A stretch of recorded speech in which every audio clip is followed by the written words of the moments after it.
बिस्मिल्लाहिर्रहमानिर्रहीम। आज तक के मोअज़्ज़ज़ नाज़रीन अस्सलाम वालेकुम। अब किस्त 80 मुलाहिदा फरमाएं। 12 बज गए। तालिब को गए हुए 3 घंटे हो चुके थे, लेकिन अभी वापसी के कोई आसार दिखाई नहीं दे रहे थे। हम लोग रात 2:30 बजे के करीब अपने काठी से रवाना हुए थे तो कॉफ़ी का एक कप पिया था और अब सबको भूख लग रही थी। मैं देखती हूँ शायद काठी में खाने की कोई चीज़ मिल जाए। जानकी कहते हुए उठकर अंदर चली गई। रंगोली भी उसके पीछे ही थी। सोनिया मेरे पास बैठी रही। मैं 2-3 दिनों से ये बात खास तौर से नोट कर रहा था कि सोनिया मुझसे ज़्यादा अटैच हो रही थी। उसका ज़्यादा वक्त मेरे करीब ही रहकर गुजर रहा था। इसकी वजह मेरे दिल में ये आई थी कि मैं उससे ज़्यादा हमदर्दी का इजहार कर रहा था। 4 मिनट बाद ही रंगोली और जानकी मोहर बंद खुराक के 5-6 डिब्बे उठाए काटी से बाहर आ गई। किचन में इतनी खुराक मौजूद है कि हम 1 हफ्ते तक खा सकते हैं, रंगोली ने टिन घास पर रखते हुए कहा। इन तमाम डिब्बों में तला हुआ चिकन था। रंगोली किचन से कटर भी ले आई। उसने एक डिब्बा खोलकर हमारे सामने रख दिया। ये तला हुआ मुर्गी का गोश्त बड़ा लजीज था। अगर गर्म करके खाया जाता तो कुछ और मजे का होता, लेकिन गर्म करने का ख्याल किसे था। भूख से जान निकल रही थी। हम सब मजे ले लेकर मुर्गी की रोस्टेड राने उधेड़ रहे थे। 1 घंटा और गुजर गया। दूर दूर तक सरदार थालूब की आमद के आसार नजर नहीं आ रहे थे। हमने जहाँ जीप छोड़ी थी वो जगह यहाँ से कम 7 किलोमीटर जरूर रही होगी। पैदल वहां तक जाना और फिर तवील चक्कर काटकर रास्ता तलाश करके इस तरफ आना, इसमें अगरचे खासा वक्त लग सकता था, लेकिन 4 घंटे मेरे दिल में तरह तरह के खदशात जन्म ले रहे थे। उन्हें कोई हादसा तो पेश नहीं आ गया। मैं भी ये सोच ही रहा था कि फजा में गुरर गुरर की हल्की सी आवाज सुनाई देने लगी। वो किसी गाड़ी के इंजन की आवाज थी जो अगरचे गूंजती हुई महसूस हो रही थी, लेकिन लम्हा बलम्हा वाज़ेह होती जा रही थी। मैंने जानकी वगैरह को इशारा किया। वो अपनी अपनी राइफलें लेकर दरख्तों की आड़ में चली गई और मैं भी उस ढुलान पर आ गया जिससे किसी गाड़ी के आने की तवक्को हो सकती थी। बेहतियात का दामन हाथ से नहीं छोड़ना चाहता था। वो गाड़ी पुलिस या किसी और की भी हो सकती थी, लेकिन मेरे खदशात बेबुनियाद निकले। तकरीबन 5 मिनट बाद सरदार थालूब की जीप सामने आ गई। काटी बुलंदी पर था। जीप अमूदी ढुलान के नीचे ही रुक गई और सरदार थालूब और दूसरा कबायली जीप से उतरकर ऊपर आने लगे। मैं भी आड़ से निकलकर सामने आ गया। मेरा ख्याल था हम जल्दी वापस आ जाएंगे, सरदार थालूब ने मेरे करीब पहुंचते हुए कहा, मगर ये रास्ता खासा तवील है और दुश्वार भी है। हम बातें करते हुए दरख्तों के नीचे घास पर आ गए। रंगोली ने फौरन ही चिकन के 2 डिब्बे खोलकर उनकी तरफ बढ़ा दिए। आप लोगों को भी यकीनन भूख लग रही होगी, वो बोली। ये खा लें तो फिर चले। ये खाना कहाँ से मिल गया, थालूब ने पूछा। किचन भरा हुआ है, रंगोली ने जवाब दिया। कमबख्तों ने हफ्ते भर का सामान जमा कर रखा है। सरदार थालूब और कबायली घास पर बैठकर खाना खाने लगे और फिर तकरीबन आधे घंटे बाद हम लाशें उठाकर जीप के पिछले हिस्से में रख रहे थे। सोनिया लीमा की लाश भी उठवाना चाहती थी, मगर थालूब ने मना कर दिया। इन 2 लाशों को पुलिस उठाएगी, वो सोनिया की तरफ देखते हुए बोली। यहाँ से जाते ही मैं पुलिस को फोन कर दूंगा। इसका फायदा ये होगा कि उन लोगों के खिलाफ हुकूमत के हाथ कुछ और मजबूत होंगे। हुकूमत अपनी आवाम को बता सकेगी कि साजिशी किस तरह कत्लो गारत करते फिर रहे हैं। बात सोनिया की समझ में आ गई, इसलिए उसने इसरार नहीं किया। वापसी पर हमें 1 घंटे से ज्यादा नहीं लगा। वांगडिन और कबायली मुहाफिज की आखिरी रसूमात बड़ी खामोशी से अदा की गई और उन्हें काठी के अकम में तकरीबन 200 गज दूर दफन कर दिया गया। उस वक्त थालूब भी अपने आंसू जब्त नहीं कर सका था। शाम के 6 बज रहे थे। थालूब से वो आने का वादा करके अपने शहर वाले बंगले पर चला गया। मैं कमरे में आकर बिस्तर पर लेट गया। मेरा दिमाग इस वक्त बुरी तरह चकराया हुआ था। वो लोग थाई को गोल्डन ट्राई एंगल ले गए थे और सरदार थालूब के कहने के मुताबिक गोल्डन ट्राई एंगल मौत का इशार था और कोई अजनबी उसमें दाखिल नहीं हो सकता था। लेकिन जब मेरी मम्मी और डैडी को कत्ल किया गया था तो मैंने उस रोज अहद किया था कि कातिलों का दुनिया के आखिरी कोने तक पीछा करूंगा और उन्हें कैफरे किरदार तक पहुंचाऊंगा। धार और उसके दोनों साथी अगरचे मेरी पहुंच से दूर निकल गए थे, लेकिन मैंने भी तय कर लिया था कि उनका पीछा नहीं छोड़ना। और फिर थाई भी उनके कब्जे में थी। थाई को भी यारो मददगार नहीं छोड़ा जा सकता था। मैं अपनी जिंदगी के लिए उसका ममनून था। बरसों पहले अगर वो मुझे अपनी कार में ना बिठाती और मुझे पनाह ना देती तो मैं इन बेड़ियों के हाथों उसी रोज मारा गया होता। ये थाई ही थी कि जिसने मुझे उनसे बचाया और मेरी वजह से उसका सब कुछ खत्म हो गया। उसने अपनी जिंदगी को दांव पर लगाते हुए कदम कदम पर मेरा साथ दिया था और अब मैं उसे उन दरिंदों के रहम और करम पर कैसे छोड़ सकता था। मैं भी ये सब कुछ सोच रहा था कि सोनिया कमरे में दाखिल होकर बेड के करीब कुर्सी पर बैठ गई। मेरे और थाई के बारे में जानकी उसे सब कुछ बता चुकी थी। वो मेरे पास बैठी हमदर्दी का इजहार करती रही और हकीकत यह है कि मेरी उसकी बातों से बड़ी ढारस बंधी थी। मैं आज रात थोड़ी देर के लिए अपने घर जाना चाहती हूँ, सोनिया ने मौजू बदलते हुए कहा। क्या? मैंने चौंक कर उसकी तरफ देखा। अभी लाकर उसे घर की याद आ ही गई थी। मुझे गलत मत समझना, वो मेरी तरफ देखते हुए बोली। कुछ जरूरी चीजें हैं जो मैं घर से लेना चाहती हूँ, तुम मेरे साथ चलो। ठीक है, मैंने जवाब दिया। इस वक्त तो बाहर निकलना मुनासिब नहीं होगा, रात 9 बजे के बाद चलेंगे। हम बातें कर ही रहे थे कि जानकी और रंगोली भी आ गई और फिर बातों का एक नया सिलसिला शुरू हो गया। खाना खाने के बाद रात 9 बजे की बजाय 10 बजे के करीब मैं और सोनिया काठी से निकले तो जानकी बड़ी अजीब सी नजरों से हम दोनों की तरफ देख रही थी। सड़क पर पहुंचकर हम पैदल ही एक तरफ चलते रहे। सोनिया का मकान वहां से तकरीबन 5 किलोमीटर के फासले पर था। शहर में ज्यादा रौनक नहीं थी। हम ऐसी सड़कों पर चल रहे थे जहाँ ट्रैफिक ना होने के बराबर था। किसी वक्त सामने से कोई गाड़ी आ जाती तो हेडलैम्प्स की रोशनी से बचने के लिए हम रुख बदल लेते, क्योंकि ये अंदेशा था कि मुझे या सोनिया को पहचान ना लिया जाए। जिस रात पहाड़ी काटेज पर हमारे हमले के दौरान में साबिक पुलिस चीफ और सोनिया की मां रंगसंत मारी गई थी, उसके बाद अक्सर ये बातें सुनने में आई थी कि रंगसंत की बेटी सोनिया पुरस्रार तौर पर गायब हो गई है। सड़कों पर चकराने की वजह से फासला बढ़ गया था। इस राम तकरीबन 1 घंटे में वहां पहुंचे। मकान के सामने के रुख अंदर दाखिल होना मुमकिन नहीं था, क्योंकि गली के मोड़ के सामने वो काफी शॉप और छोटा सा शराब खाना था, जहां बैठकर पहली मर्तबा मैंने उस काटेज की निगरानी की थी।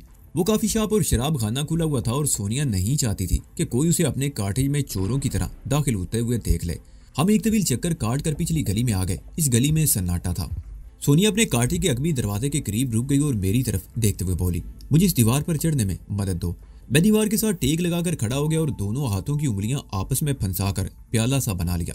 सोनिया मेरे हाथों पर पैर रखकर ऊपर चढ़ गई और फिर दीवार पर चढ़कर दूसरी तरफ कूदने में उसे ज्यादा दुश्वारी पेश नहीं आई। चेन में कूदने के बाद उसने अगवी दरवाजा अंदर से खोल दिया। मैंने अंदर दाखिल होकर दरवाजा बढ़िया स्थिति से बंद किया। काटेज मुकम्मल तौर पर तारीकी में डूबा हुआ था। सोनिया ने मेरा हाथ पकड़ लिया और दबे कदमों एक तरफ चलने लगी।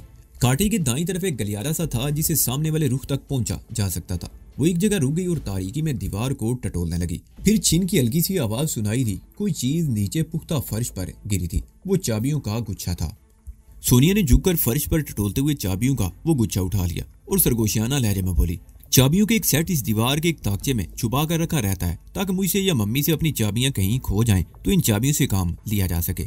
हम फिर काटेज की अगबी समत में आ गए। सोनिया बरामदे वाले दरवाजे से दाखिल नहीं होना चाहती थी। उसने टटोल कर एक चाबी मुंतखब की और अगबी दरवाजा खोल दिया। अंदर दाखिल होते उसने बड़ी आस्तिकी से दरवाजा भी बंद कर दिया। वो दीवार के साथ साथ एक तरफ चलने लगी। मैं भी उसके साथ चल रहा था।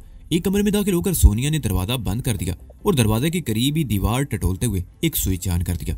कमरे में नाइट बल्ब की हल्की रोशनी फैल गई। उसने अक्लमंदी का सबूत दिया था। तेज रोशनी का बल्ब जलाया जाता तो खिड़की के सामने पर्दा खींचा होने के बावजूद रोशनी बाहर से देखी जा सकती थी। उसे यकीनन ये अंदाजा था कि कौन सा स्विच दबाने से कौन सा बल्ब जलेगा। कमरे की खिड़की कुशादा बरामदे की तरफ खुलती थी। पर्दा एक तरफ से चंद इंच के करीब हटा हुआ था। सोनिया ने जल्दी से आगे बढ़कर पर्दा बराबर कर दिया। मैं कमरे में इधर उधर देखने लगा। ये बेडरूम था। सोनिया ने आगे बढ़कर ड्रेसिंग टेबल की दराजों की तलाशी लेना शुरू कर दी, लेकिन उसे मतलूबा चीज नहीं मिली। बिलाखिर उसने एक दराज से एक चाबी निकाली और दाईं तरफ दीवार के साथ इस्ताता सफेद अलमारी खोलने लगी। अलमारी में कपड़े और मुख्तलिफ चीजें भरी हुई थी। वो कपड़ों को उठा उठा कर कुछ तलाश करती रही और बिलाखिर सबसे निचले खाने में मतलूबा चीज मिल गई। वो ब्राउन जिल्द वाली एक डायरी थी। ये मम्मी की डायरी है। वो मेरी तरफ देखते हुए सरगोशी में बोली, मम्मी बाकायदगी से डायरी लिखा करती थी। इस डायरी से पता चल जाएगा कि मम्मी को उस साजिश में मुलव्वस किया गया था। मेरे साथ आओ, मैं अपने कमरे से कुछ कपड़े लेना चाहती हूँ, उसने कहते हुए दरवाजा खोल दिया। अपने बेडरूम में आकर उसने नाइट बल्ब जला दिया। उस कमरे की खिड़की सामने या अकबी रुख पर नहीं बल्कि साइड में गलियारे की तरफ खुलती थी। पर्दा हटा हुआ था, लेकिन सोनिया ने उसे बराबर करने की कोशिश नहीं की थी। वो चंद लम्हे नाइट बल्ब की रोशनी में कमरे का जायजा लेती रही, फिर आगे बढ़कर अलमारी के ऊपर रखा हुआ बैग उतार कर बेड पर रख दिया।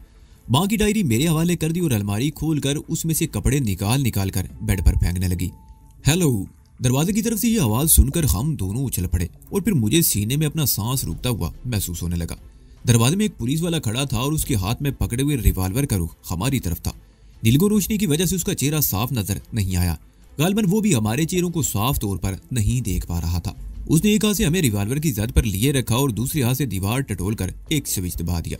चीट की हल्की सी आवाज से कमरे में रोशनी भर गई। एकदम तेज रोशनी से लम्हे भर को मेरी आंखें चुंधिया सी गईं। ओह मिस सोनिया, तुम? पुलिस वाले के लहजे में हैरत थी। मैं तो समझा था शायद चोर होंगे जिन्हें आज मैंने रंगे हाथों पकड़ लिया है। ये चोर कई दिन से कोई वारदात करने की कोशिश कर रहे हैं। मुझे अंदाजा नहीं था कि तुम ही लोग होगे। आज बहरहाल डर लिए गए, लेकिन अपने ही घर में चोरी करना मेरी समझ में नहीं आया। मैं तो आज पहली मर्तबा यहाँ आई हूँ ऑफिसर। सोनिया ने अपनी कैफियत पर काबू पाने की कोशिश करते हुए जवाब दिया। चोरों की तरह क्यों? मेरे पास चाबियां मौजूद हैं। ये मेरा घर है, मुझे चोरों की तरह अंदर आने की क्या जरूरत थी? मगर सामने वाले दरवाजे पर तो ताला लगा हुआ था, जो कुछ देर पहले मैंने खोला है, कांस्टेबल ने जवाब दिया। कुछ देर पहले बरामदे की खिड़की में मुझे एक तरफ नीली रोशनी नजर आई, लेकिन फिर शायद पर्दा बराबर कर दिया। लेकिन चंद मिनट पहले पहलू की खिड़की से भी हल्की रोशनी नजर आई तो मैं समझ गया कि ये वही चोर होंगे जो यहाँ कोई वारदात करने की कोशिश कर रहे हैं। इसलिए मैं बड़ी एहतियात से दरवाजा खोलकर अंदर आ गया। तुमने कमरे में रोशनी कहाँ से देखी और तुम्हारे पास चाबियां कहाँ से आई? सोनिया ने पूछा। मैं काफी शाम में बैठा हुआ था, कांस्टेबल ने कहा। बात दरअसल ये है कि चोरों को जब मालूम हो जाए कि किसी मकान के मकी कहीं गए हुए हैं तो वो उस घर का सफाया करने की कोशिश जरूर करते हैं। और यहाँ के बारे में तो सब लोग ही जानते हैं कि रंगसंत कत्ल हो चुकी है और उसकी बेटी लापता है, जिसे पुलिस भी तलाश कर रही है। इसलिए पिछले 2-3 दिन से यहाँ वारदात करने की कोशिश की जा रही है।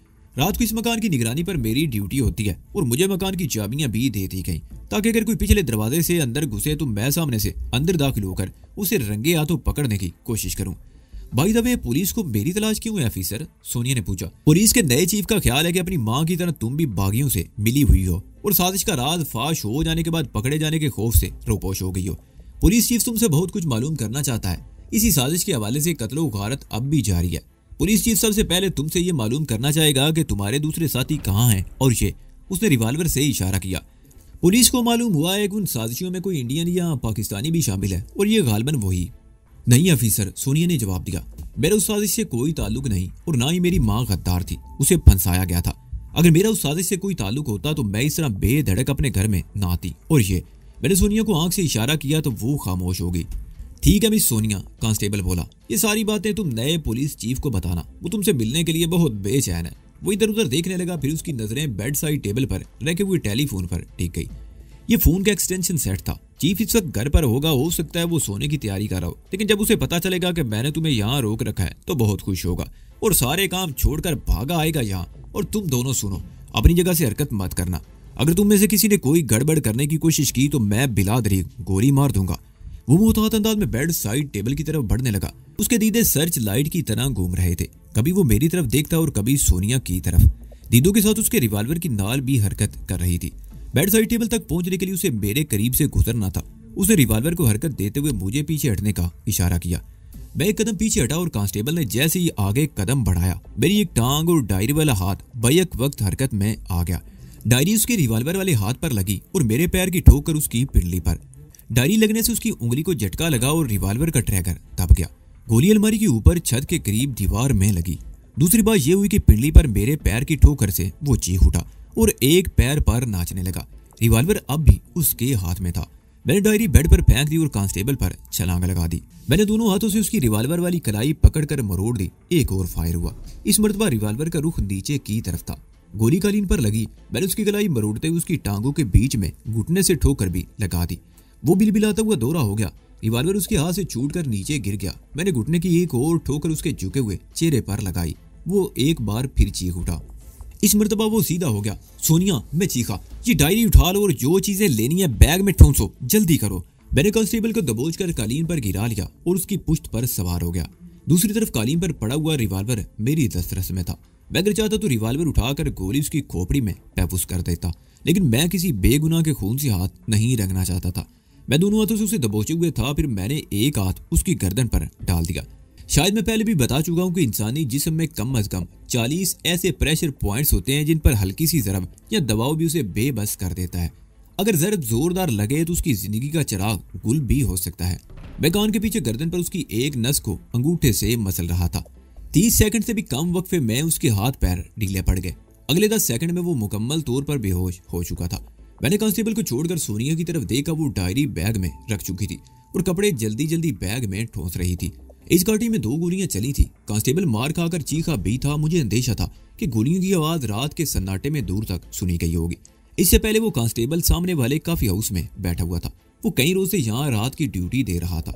उसकी बातों से मुझे अंदाजा हुआ था कि वो बहुत बातूनी और डींगे मारने वाला था। उसने काफी हाउस वालों को यकीनन ये बताया होगा कि वो इस काठी की निगरानी कर रहा है। काफी हाउस वालों में से किसी ने उसे काठी में आते हुए भी देखा होगा। गोलियों की आवाज सुनकर अगर किसी ने पुलिस स्टेशन में फोन कर दिया हो तो पुलिस पहुंचने वाली होगी।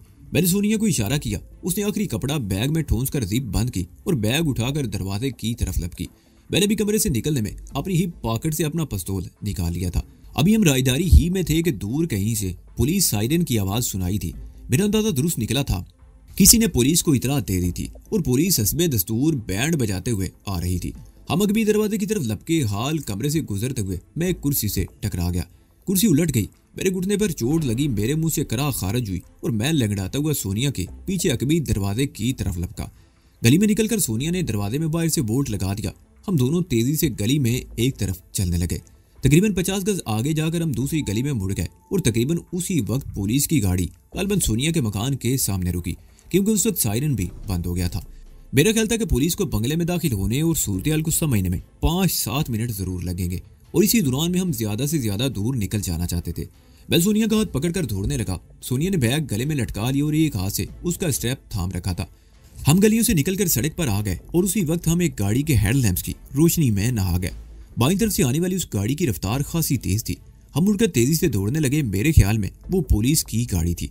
हम चंद कदम से ज्यादा दूर नहीं जा सके। वो गाड़ी ब्रेकों की तेज चिड़चिड़ाहट की आवाज के साथ हमारे करीब रुकी। हम दोनों हेडलैम्प्स की रोशनी की जद में थे। तेज रोशनी में मेरी आंखें चुंधिया रही थी।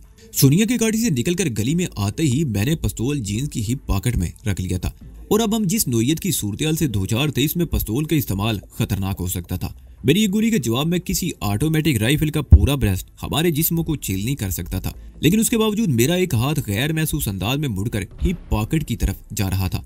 न जाने क्या बात थी कि मेरे ज़हन के किसी अमीर तरीन गोशे में ये ख्याल सर उबारने की कोशिश कर रहा था कि सूरत वो नहीं जो मैं समझ रहा हूँ। मुझे जल्दबाजी का मुजाहरा करके कोई गलत कदम नहीं उठाना चाहिए। आंखें फाड़ फाड़ कर क्या देख रहे हो? गाड़ी में बैठो, जल्दी करो। यह आवाज सुनकर मैं उछल पड़ा। हिप पॉकेट की तरफ जाता हुआ मेरा हाथ रुक गया। उसके साथ ही मेरे दिमाग में रोशनी का एक जमाका हुआ। सूरत वाकई वो नहीं थी जो मैं समझ रहा था। ये पुलिस की गाड़ी नहीं थी। पुलिस की गाड़ी की छत पर तो फ्लैशर होते हैं, लेकिन इस गाड़ी की छत पर फ्लैशर नहीं थे। और ये आवाज भी किसी पुलिस वाले की नहीं बल्कि सरदार थालूब की थी। उसी वक्त पुलिस सायरन की आवाज सुनाई दी और मैं जैसे होश में आ गया। पीछे बहुत दूर पुलिस की गाड़ी साइड स्ट्रीट से निकलकर मेन रोड पर आ रही थी। उस गाड़ी पर नीली और सुर्ख रोशनी के फ्लैशर दूर ही से नजर आ रहे थे। गाड़ी में बैठो, जल्दी करो, क्या सोच रहे हो? सरदार थालूब की आवाज सुनकर मैं उछल पड़ा। सोनिया का हाथ अभी तक मेरे हाथ में था। मैं तेजी से कार के पिछले दरवाजे की तरफ लपका। दरवाजा खोलकर पहले सोनिया को अंदर धकेला, फिर खुद अंदर घुसकर दरवाजा बंद कर लिया और पीछे मुड़कर देखने लगा। पुलिस की गाड़ी इसी तरफ आ रही थी। सरदार थालूब ने कार आगे बढ़ा दी। उसके साथ ही उसने डैशबोर्ड पर लगे हुए 2-3 पुश बटन दबा दिए। खिड़कियों के शीशे तो पहले ही बंद थे, लेकिन अब स्याह रंग की स्क्रीन भी ऊपर आ गई थी। एक ही स्क्रीन से पिछली विंड स्क्रीन भी तारीक हो गई। सरदार थालूब ने कार कुछ आगे जाकर बाईं तरफ एक और सड़क पर मोड़ दी। रफ्तार ज्यादा तेज नहीं थी। उसके चंद सेकंड बाद ही पुलिस की गाड़ी भी तेजी से इस तरफ मुड़ी और नायत तेज रफ्तारी से हमारी कार से आगे निकलकर ब्रेकों की तेज चिड़चिड़ाहट की आवाज के साथ सड़क के बीच में रुक गई। सरदार थालूब ने भी फुर्ती से ब्रेक लगा दिया। कार पुलिस की गाड़ी से तकरीबन 20 फुट के फासले पर रुक गई। इसी दौरान में पुलिस वैन से 3 मुसल्ला पुलिस वाले उतर चुके थे। उनमें एक इंस्पेक्टर भी था जिसके हाथ में रिवाल्वर था, जबकि दोनों कांस्टेबलों ने हमारी कार की तरफ राइफलें तान ली थी। सरदार थालूब ने बटन दबाकर अपनी तरफ की खिड़की का शीशा नीचे गिरा दिया। क्या बात है इंस्पेक्टर? वो कार के सामने खड़े हुए इंस्पेक्टर की तरफ देखते हुए बार रोब लहजे में बोला। इस तरह मेरा ताकुब करने और कार रोकने का क्या मतलब है? इंस्पेक्टर सामने से हटकर कार की ड्राइविंग साइड पर आ गया। उसके हाथ में रिवाल्वर एक्शन के लिए तैयार था, मगर सरदार थालूब की सूरत देखते ही वो एकदम सीधा हो गया। सरदार थालूब? उसके मुंह से निकला। सॉरी सरदार, किस्सा क्या है? सरदार थालूब ने पूछा। डाकू एक काठी में घुस गए थे। हमारे एक कांस्टेबल ने मुदाखलत करके पकड़ना चाहा तो वो उसे बेहोश करके फरार हो गए। हम उन्हीं को तलाश कर रहे हैं, इंस्पेक्टर ने बताया। ये कितनी देर पहले की बात है? क्या तुम्हारे ख्याल में वो अभी इस इलाके में मौजूद होंगे? थालूब ने कहा। सिर्फ चंद मिनट पहले की बात है सरदार। वो लोग अभी इस इलाके से बाहर नहीं जा सके होंगे। सॉरी सरदार, आपको जहमत हुई, इंस्पेक्टर ने माजरत करते हुए कहा। कोई बात नहीं इंस्पेक्टर, उन्हें तलाश करो, सरदार थालूब ने कहते हुए इंजन स्टार्ट कर दिया। इंस्पेक्टर और दोनों कांस्टेबल दौड़कर वैन में बैठ के और वैन मुड़कर तेजी से वापस चली गई। सरदार थालूब ने भी गाड़ी आगे बढ़ा दी। थालूब से बातें करते हुए इंस्पेक्टर ने कार के अंदर झांकने की कोशिश भी नहीं की थी। वो अगर झांक लेता तो हमें देख लेता। मुझे तो वो नहीं जानता था, लेकिन सोनिया को पहचान लेता कि वो रंग संत की ही बेटी थी। फिल वक्त तो वो सोनिया की तरफ उंगली भी नहीं उठा सकता था, लेकिन बाद में जब वो कांस्टेबल होश में आकर सोनिया के बारे में बताता तो इंस्पेक्टर को यकीनन सरदार थालूब पर भी शुबा होता। कार एक और सड़क पर मुड़ गई। सरदार थालूब ने अभी तक कोई बात नहीं की थी। मुझे जबान खोलनी पड़ी। तुम इस वक्त इस तरफ कैसे आ गए थे? मैंने अपनी सीट पर आगे झुकते हुए सरदार थालूब को मुखातिब किया। ये महज इत्तफाक था या इत्तफाक नहीं है? सरदार थालूब ने मेरी बात काट दी। कुछ देर पहले मैंने काटे फोन किया था। रंगोली ने बताया कि तुम सोनिया के साथ उसके काटे की तरफ गए हो। मुझे मालूम था कि रंग संत के काटे की निगरानी हो रही है। ये सोच कर कि तुम लोग किसी मुसीबत में ना फंस जाओ, मैंने इस तरफ दौड़ लगा दी और जब मैं इस तरफ पहुंचा तो काटे के सामने पुलिस की वैन देखकर मेरा माथा ठीनका। लेकिन मुझे जल्दी सूरत हाल का इल्म हो गया कि काटी में दाखिल होने वाले डाकू फरार हो गए हैं। मैंने फौरन ही गलियों और सड़कों पर तुम लोगों की तलाश शुरू कर दी और बर वक्त तुम तक पहुंचने में कामयाब भी हो गया। अगर मुझसे पहले वो पुलिस वैन तुम लोगों तक पहुंच जाती तो मामला गंभीर हो सकता था। वो चंद लम्हों को खामोश हुआ, फिर बोला, लेकिन मुझे हैरत है कि तुमसे ये हमाकत कैसे सरजद हुई।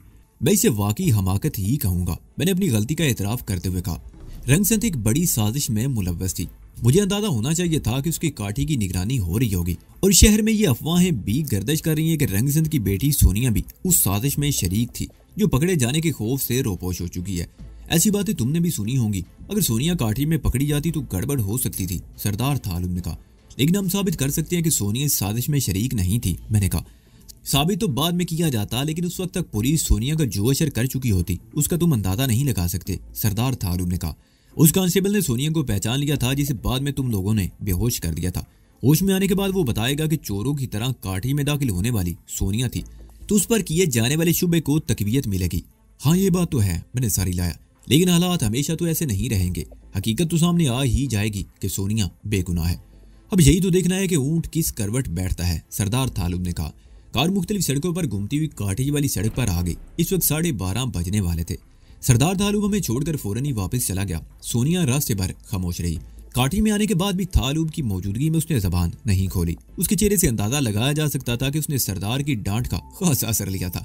तुम्हें शायद थालुब की बातें बुरी लगी हैं, मैंने उसकी तरफ देखते हुए कहा। नहीं, सोनिया ने जवाब दिया, सरदार ने ठीक ही कहा है, हमें ऐसी हमाकत नहीं करनी चाहिए थी। अगर कोई गड़बड़ हो जाती तो बात सरदार पर आ जाती। आइंदा हम एहतियात करेंगे, मैंने कहा।